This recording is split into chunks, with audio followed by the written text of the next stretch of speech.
형제의 난이라고 있죠. 태종 이방원이 왕위를 놓고 친형제들을 죽인 사건입니다. 피를 나눈 형제도 권력 앞에서는 적이 된다는 걸 보여준 역사예요. 얼마 전 중국에서 똑같은 일이 벌어졌습니다. 아버지들이 전쟁터에서 함께 피 흘리며 싸운 전우였고 아들들은 그 인연을 이어받아 형제처럼 지냈어요. 근데 그중 한 명이 핵무기 기밀을 적국에 넘긴 스파이로 지목됐습니다. 진짜 스파이였을까요? 아니면 권력을 위해 형제를 제거한 걸까요? 이 두 사람 원래 이런 사이가 아니었어요. 중국 내전 시절로 거슬러 올라가야 합니다. 공산당군 부대 하나가 있었어요. 서부 갸정군이라는 부대였습니다. 정치위원 시중신, 예하 전성군 부사령관 장중신, 이 두 사람이 총알이 빗발치는 전장에서 서로의 등을 지켜주며 살아남았어요. 한쪽이 쓰러지면 다른 쪽도 죽는 관계였습니다. 그렇게 전쟁을 함께 치른 두 사람은 평생 형제보다 가까운 사이로 남았어요. 장중쉬는 그냥 장군이 아니었습니다. 중화인민공화국 개국 상장 57명 중 한 명이에요. 쉽게 말해 중국 건국의 1등 공신이었습니다. 황푸근관학교 출신으로 마오쩌둥이 진강산에서 유격전을 시작할 때부터 함께한 인물이에요. 시중신과는 같은 산시성 출신 고향 친구이기도 했습니다. 전쟁이 끝나고 두 집안은 혁명 원로 가문이 됩니다. 중국에서는 이런 집안 자제들을 홍위대 또는 태자당이라고 불러요. 이 아이들은 베이징에서 함께 자랐습니다. 장중신의 아들 장유샤, 시중신의 아들 시진핑, 두 사람은 어린 시절부터 알고 지낸 사이예요. 아버지들이 전우였으니 집안끼리 왕래가 잦았고 자연스럽게 형제처럼 지낸 겁니다. 태자당 아이들의 어린 시절은 특별했어요. 베이징 중심부 고급 간부 주택단지에서 함께 뛰어놀았습니다. 같은 학교를 다니고 같은 동네에서 자랐어요. 부모들이 서로 아는 사이니까 집안끼리 모임도 잦았습니다. 명절이면 함께 모이고 경조사가 있으면 서로 챙겼어요. 그냥 친구가 아니라 집안 대대로 이어진 인연이었습니다. 시진핑과 장유샤는 그렇게 어린 시절을 함께 보냈어요. 아버지들이 나란히 앉아 전쟁 이야기를 할 때 두 아이는 옆에서 뛰어놀았던 거죠. 그 기억이 수십 년이 지나도 남아있었을 겁니다. 시진핑이 권력을 잡았을 때 가장 먼저 손 내민 사람이 장유샤였어요. 단순히 손만 내민 게 아닙니다. 장유샤는 시진핑의 경호까지 책임졌어요. 목숨을 맡긴 거죠. 군부를 장악하는 데 결정적인 역할을 했고 시진핑 입장에서는 절대 배신하지 않을 거라 믿었던 사람이었습니다. 어린 시절부터 알던 형제 같은 사람이 내 목숨을 지켜준다. 이보다 더 믿을 수 있는 관계가 있을까요? 근데 작년부터 분위기가 달라지기 시작했어요. 두 사람 관계에 금이 간 건 2022년 당 대회 이후라고 합니다. 군 인사를 둘러싼 갈등이 있었어요. 시진핑이 원하는 인사를 장유샤가 반대하거나 장유샤가 독자적인 세력을 구축하려 했다는 분석이 나왔습니다. 그러면서 시진핑 실각설이 돌았어요. 중요한 국제 행사에 불참하고 해외 순방도 줄였거든요.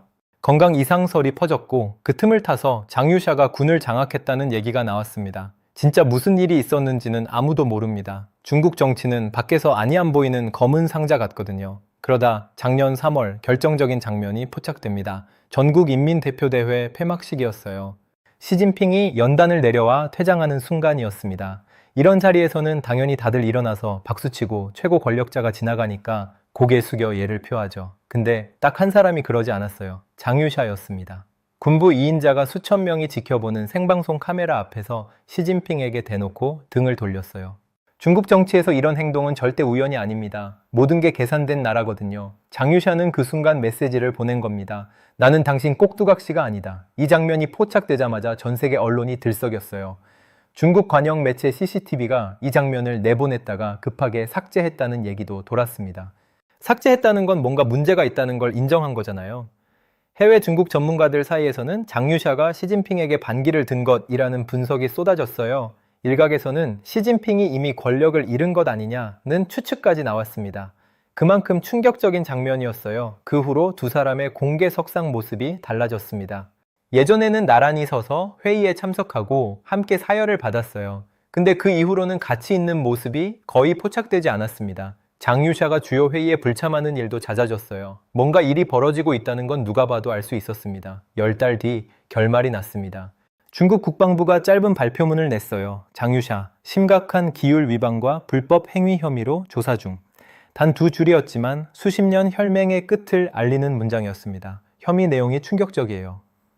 월스트리트 저널 보도에 따르면 장유샤가 중국 핵무기의 핵심 기술 데이터를 미국에 유출했다고 합니다. 군부 2인자가 적국의 핵 기밀을 넘겼다는 거예요. 이게 사실이면 중국 역사상 최대의 배신입니다. 진짜 스파이였을까요? 아니면 정치적 제거를 위한 누명일까요? 아마 영영 모를 겁니다. 확실한 건 시진핑이 메시지를 보냈다는 거예요. 아무리 가까운 사람이라도, 아버지의 전후 아들이라도, 어린 시절부터 함께 자란 형제 같은 사람이라도 나에게 도전하면 이렇게 된다. 근데 이상한 게 있어요. 장유샤만 잘린 게 아니거든요. 시진핑이 사면임을 확정하고 중앙군사위원회를 새로 꾸렸을 때 본인 포함 7명 체제였습니다. 시진핑이 직접 고른 최측근 6명이었어요.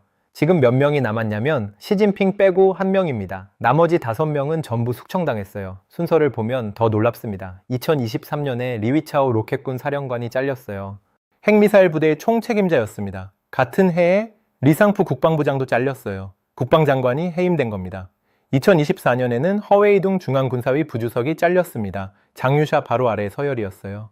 그리고 올해 장유샤와 류전리 참모장이 동시에 잘렸습니다. 이게 무슨 뜻인지 아세요? 로켓군 사령관, 국방부장, 군사위 부주석, 참모장, 중국군의 핵심 보직이 전부 잘려나간 거예요. 남은 건 시진핑과 정치장교 출신 장성민 딱 2명입니다. 군을 지휘할 수 있는 실질적인 지휘관이 거의 사라진 거예요. 왜 이렇게 많이 잘렸을까요? 중국군 부패 실태를 보면 이해가 됩니다. 로켓군이라고 있어요. 핵미사일을 담당하는 부대입니다. 여기서 황당한 일이 벌어졌어요. 미사일 연료를 빼돌리고 그 자리에 물을 채워 넣은 겁니다. 장교들이 연료를 팔아먹고 돈을 챙긴 거예요. 전쟁 나면 그 미사일 못 쓰는 건데 이 정도면 부패가 아니라 사보타주의입니다. 이게 끝이 아니에요. 미사일 경납고 공사도 부실하게 했습니다. 돈을 빼돌리려고 자재를 빼고 규격 미달로 지은 거예요. 미사일 발사대 뚜껑이 규격에 안 맞아서 제대로 열리지도 않는다는 얘기도 나왔습니다. 핵미사일이 있어도 쏘지 못하는 상황이 생길 수 있다는 거죠. 미국 정보당국 추산으로는 로켓군에서만 최소 70명 이상이 연루됐다고 해요. 그것도 장교급만요. 방위산업체도 마찬가지였습니다. 미사일 부품 납품 업체들이 불량품을 납품하고 차익을 챙겼어요. 검수하는 군 장교들은 뇌물을 받고 눈을 감았습니다. 부패가 시스템 전체에 퍼져 있었던 거예요. 한두 명이 부패한 게 아니라 구조 자체가 썩어 있었습니다. 로켓군 수뇌부가 다 잘렸어요. 근데 조사를 하다 보니까 윗선이 계속 나온 겁니다. 뇌물 준 사람, 뇌물 받은 사람, 그 연결고리를 따라 올라가다 보니까 결국 장유샤까지 닿은 거예요. 중국군 기관지에서는 몇 명이 연루됐든 전부 조사하고 끝까지 파헤치겠다고 했습니다. 숙청이 끝나지 않았다는 뜻이에요. 그리고 이 칼날은 군부를 넘어서 민간으로 향하고 있습니다. 미사일, 전투기, 잠수함, 이 무기들을 만드는 건 방위산업체예요. 그리고 그 방위산업체에 부품을 대는 첨단 기술 기업들이 있습니다. 장유샤가 뇌물을 받았다면 그 뇌물을 준 사람이 있겠죠. 장성 자리를 돈으로 샀다면 그 돈을 낸 기업이 있을 거예요. 군 장성이 잘리면 그 다음은 방산업체 CEO가 조사받고 그 다음은 협력사가 압수수색 당합니다. 도미노가 쓰러지듯이 연결고리를 따라 칼날이 내려오고 있어요. 어제까지 멀쩡하던 기업이 내일 조사 대상이 될 수 있다는 뜻입니다. 여기서 한 가지 의문이 생깁니다. 부패가 어저늘 일이 아닌데 시진핑은 왜 하필 지금 칼을 뽑았을까요? 답은 내년에 있어요. 내년이 중국 인민해방군 창설 100주년입니다. 1927년에 만들어진 군대가 100살이 되는 거예요. 시진핑이 공언했습니다. 100주년까지 세계 인류 강군으로 만들겠다. 대만을 침공할 능력을 갖추겠다. 근데 군이 이 모양이에요. 미사일에 물이 들어있고 기밀은 새고 장교들은 돈에 눈이 멀었습니다. 이 상태로 100주년을 맞을 수 없잖아요. 내년은 당 대회가 열리는 해이기도 합니다.